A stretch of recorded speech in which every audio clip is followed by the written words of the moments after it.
In the words of a sex addict, it's hump day. The Labor Party's Tasmanian branch has refused to take down a billboard suggesting that a vote for independent MP Andrew Wilkie is actually a vote for Tony Abbott. Andrew Wilkie has described the billboard as defamatory, while I describe it as grammatically poor. Vote Wilkie equals get Abbott? That's not a sentence. It's not even maths. It's also confusing for Abbott supporters who might now think that he's got two candidates in the seat of Denison.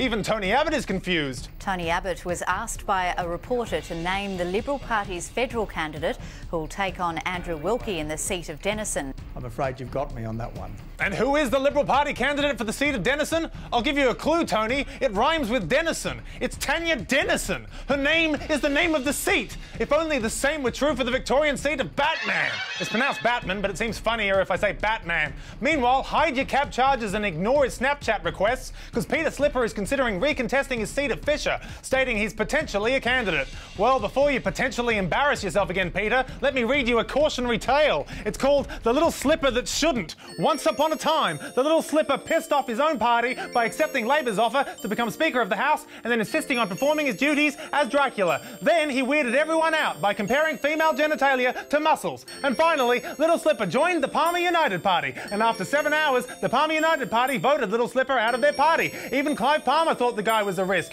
And that's why the book is called The Little Slipper That Shouldn't. Meanwhile, Liberal Party candidate Jaymes Diaz, best known for his ability to say nothing, has been given a second chance to say something. Do you want to just have a chance to redeem yourself and run through the 6 points, Mr. Diaz?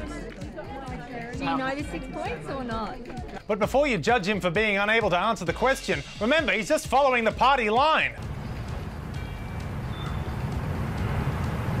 But Jaymes Diaz doesn't just avoid journalists' questions, he doesn't even answer Tony Abbott's questions. James, how are you, mate? Very good. To see you. Very good. Thank you so much for coming here today. Really appreciate it. How's it going? Come back, James. We need to know how it's going.